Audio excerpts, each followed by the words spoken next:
ሰላም ወደ የተከበራችሁ ቻናላችን ተከታታዮች በድጋሚ ለሌላ የፊልም ግብዣ ተገናኘን። የዛሬው ፊልም ግብዣችን የሚሆነው በ2017 የተለቀቀው ኮሜዲ ክራይም ይዘት ያለው ጎይንግ ኢን ስታይል ፊልም ነው። ታሪካችንን ከመጀመራችን በፊት ፍቃደኛ ከሆኑ ቻናላችንን ላይክ፣ ሰብስክራይብ እንዲሁም ሼር አድርጉ። ታሪካችን ሲጀምር ጆ የሚባልን ሰው እንመለከታለን። እሱም በዊሊያምስበርግ የቁጠባ ባንክ ተገኝቶ ጆ የተበደረውን ብድር ባለመክፈሉ ቤቱ ሊወሰድ እንደሆነ ቹክ ያሳውቀዋል። ጆ ግን በቤቱ ውስጥ ከሴት ልጁና ከልጇ ጋር ስለሚኖር ይሄን መቀበል እንደማይችል ይነግረዋል። በድንገትም የሆነ ሰው ወደ ባንኩ ገብቶ ወደ ላይ መሳሪያውን ይተኩሳል። ባንኩንም መዝረፍ ይጀምራሉ። ዘራፊዎቹም በጣም ቀስ እያሉ አካባቢውን እየቃኙ በዚህ ያሉትን ሰዎች መሬት ላይ እንዲሆኑ ይናገራሉ። በዚህ ጊዜ ቹክ ድምጽ ያሰማል። ይሄኔ የጋንጎቹ አለቃ የሆነ ሰው ወደ ቹክ ቢሮ ይገባል። በዚያም ቹክና ጆ በመሬት ላይ ሆነው ያገኛቸዋል። ጋንጉም ለጆ ያዝንለትና ጉዳዩን የያዘውን ወረቀት ለመመልከት ይቀበላል። ጆይም የጋንጎቹ አለቃ የሞንጎል ዋሪየር ንቅሳት በአንገቱ ላይ እንዳለ ይመለከታል። ከጥቂት ደቂቃዎችን በኋላ ዘራፊዎቹ የሚፈልጉትን ገንዘብ ይዘው በፍጥነት ስፍራውን ለቀው ይሄዳሉ። በሚቀጥለውም ትዕይንት ጆ ከፖሊስ ስቴሽን ጥሪ ደርሰውና ሄዶ ለኤፍቢአይ ኤጀንቱ ሀመር ስለተመለከተው ታቶ ይነግረዋል። ጆይም ቀጥሎ ዘራፊዎቹን በንቅሳታቸው እንዲከታተልና በወንጀል ዘገባ ትዕይንት ላይ እንዲተላለፍ ይጠቁማል። ከዚያም ጆ ከቤተሰቡ ጋር ሆኖ ወደ ቤቱ ይሄዳል። ጆም ስለ ባንክ ዘረፋው ለልጅ ልጁ ሲነግራት በጣም በታሪኩ ተመስጣ በዚያ መሆን ትመኛለች። እናቷም አቋርጣት ምንም የሚያጓጓ ነገር እንደሌለ በንዴት ትነግራታለች። በሚቀጥለውም ቀን ጆይ ከሁለቱ የረጅም ዓመት ጓደኞቹ አልበርት እና ዊሊ ጋር ይገናኛል። ከዚያም በጋዜጣ ላይ ስለተጻፈው የዘረፋ ታሪክ ይመለከታል። አልበርትም ከኢንሹራንስ ካምፓኒ ውጪ የተጎዳ ማንም ሰው ስለሌለ ዘራፊዎቹ መቼም እንደማይያዙ ይናገራል። ይሄኔ ጆይ ዘራፊዎቹ ግን በጣም ፈጣንና ባለብዙ ልምድ ናቸው ብሎ ይናገራል። በኋላም ላይ ዊሊ ሶስቱም ከድርጅታቸው የተቀበሉትን የጡረታ ዕዳ ፖስታ ለጆ ያሳየዋል። በሚቀጥለውም ትዕይንት ጆ፣ ዊሊ እና አልበርት ከሌሎች ሰራተኞች ጋር በስብሰባ ላይ ተገኝተው ይታያሉ።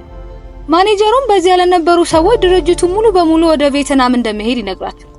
በዚህ መሃል ጆ ተነስቶ የጡረታ ዕዳ ወረቀቱን ያሳየውና ስለ ጡረታ ገንዘባቸው ይጠይቀዋል። ማኔጀሩም ድርጅቱ በመክሰሩ ምክንያት የጡረታ ገንዘባቸውን በተመለከተ ያለውን ችግር ለመፍታት እንደተቸገሩ ይነግራቸዋል። ከዚህም ንግግር በኋላ ጆይ እና በዛ ያሉ ሰራተኞች በንዴት መጮህ ይጀምራሉ። ከዚያም በኋላ ጓደኛሞቾቹ አዘውትረው በሚገናኙበት ካፍቴሪያ ውስጥ አብረው ይታያሉ። እነርሱም የጡረታ ገንዘባቸው ባለመሰጠቱ ምክንያት ህይወታቸው ከባድ እንደሚሆንባቸውና ያላቸው ገንዘብ በሙሉ እስኪያልቅ ድረስ እንደሆኑ ይነጋገራሉ።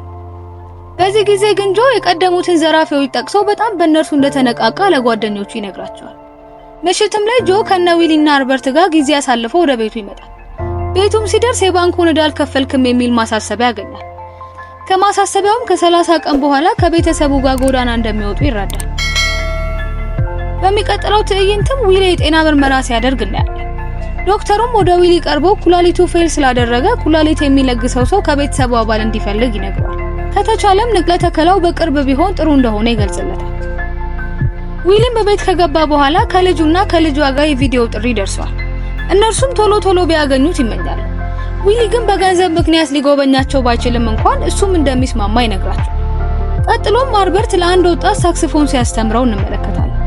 የልጁ አያት አኒና አልበርት ከዚህ በፊት ይተዋወቁ ነበር። ከዚያም ጆይን እንመለከታለን። የጆይም የልጅ ልጅ የሆነችው ኤ ያገኘችበትን ውጤት ታሳየውና ኤ ካመጣች እገዛልሻለሁ ያላትን ቡችላ እንዲገዛላት ትጠይቀዋለች። በቀጣዩም ቀን ሶስቱም ጓደኛሞች በዊሊ ልደት ፕሮግራም ላይ ተገኝተው እንመለከታለን። አልበርትም የዊሊን የልጅ ልጅ ፎቶ የያዘ የእጅ ሰዓት ይሰጣል።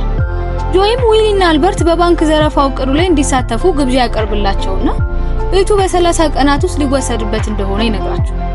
ጆይም ቀጥሎ ከዚህ ህይወት የእስር ቤቱ ህይወት የተሻለ እንደሆነ ይነግራቸዋል። እነርሱም ደጋግሞ ካሰቡበት በኋላ ዊሊ ለጆ ደውሎ እንደተስማማ ይነግረዋል። እሱም ከሚያገኘው ገንዘብ ተጠቅሞ ቤተሰቡን በአመት አንድ እንኳን ማየት እንደሚችል ይገልጽለታል። ጆይም አልበርትን ሲጠይቀው አልበርት ሳይስማማ ይቀራል።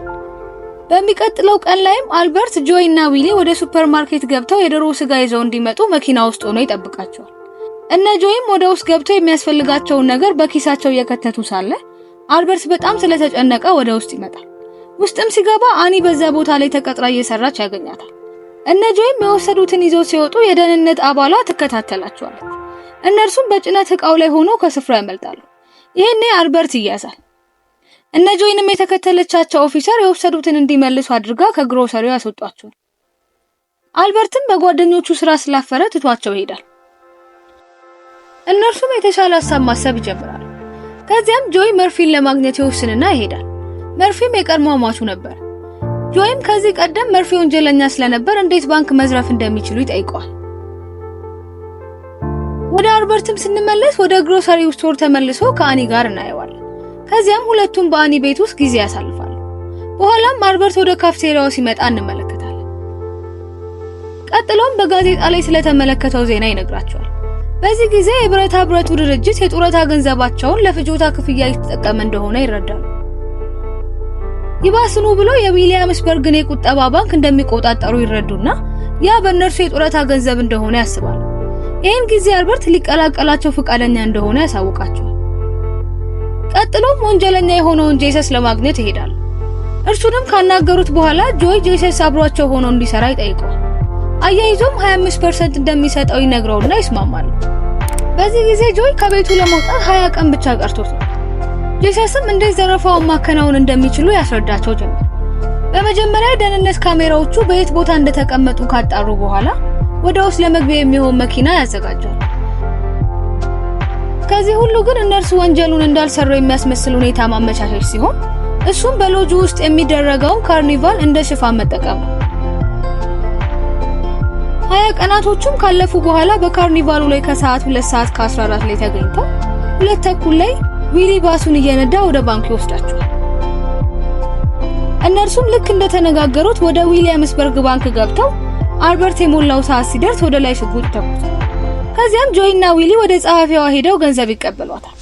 እስከዚህ ሰዓት ሁሉም ነገር በቀዳቸው መሰረት እየሄደ የነበረ ቢሆንም አንዲት ሕፃን ለዊሊ የመጫወቻ አሻንጉሊት ስታሳየው ወደ እርሷ ሄዶ ያነጋግራት ጀመር። ይሄኔ ጸሐፊዋ ለፖሊሶች ምልክት ሰጠች። ሕፃኗም ቀስ ብላ ማስኩን ልታወልቅበት ስትል ያስቆማታል። በዚህ ጊዜ ሰዓቱ ላይ ያለችውን ልጅ ትመለከታለች። ከዚያም 2.3 ሚሊዮን ዶላር ይዘው ከስፍራው ይሄዳሉ።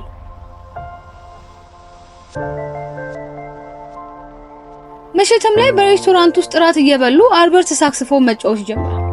ፓርቲውም ካለቀ በኋላ ሶስቱ ጓደኛሞች ወደ ቤታቸው እየሄዱ ሳለ ዊሊ በኩላሊቱ ምክንያት መሄድ አቅቶት ይወድቃል። በሚቀጥለው ቀን ላይም ሐመር በደህንነት ካሜራው የተቀረጸውን የዊሊን ግማሽ ፊት የሚያሳይ ምስል ያገኝና ሰውየው በ60ዎቹ የእድሜ ክልል ውስጥ ያለ እንደሆነ ያስተውላል።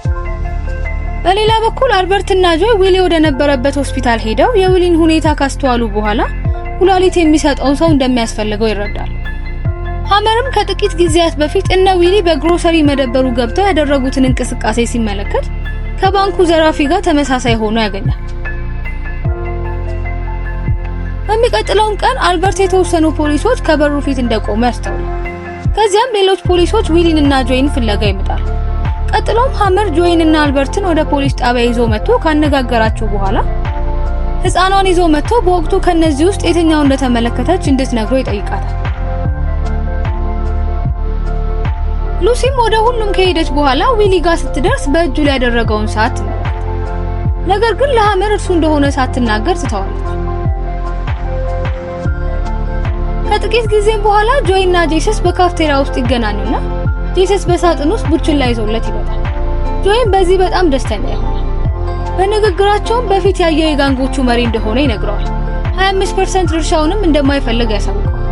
አያይዞም ያን ጊዜ በአንገቱ ላይ የተመለከተው ንቅሳት ፖሊሶቹን ለማታለል የተደረገ ሂና እንጂ እውነተኛ ለመሆኑን ይገልጽለታል። በዚህ ጊዜ ሐመር ወደ ካፍቴሪያው ይመጣል።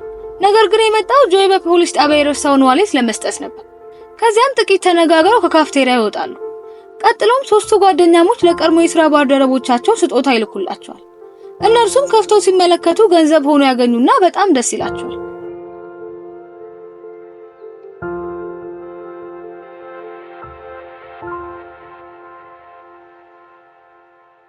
በሌላ በኩል ደግሞ አልበርት ለዊሊ ኩላሊቱን ለግሶ ሲያተርፈው እንመለከታለን።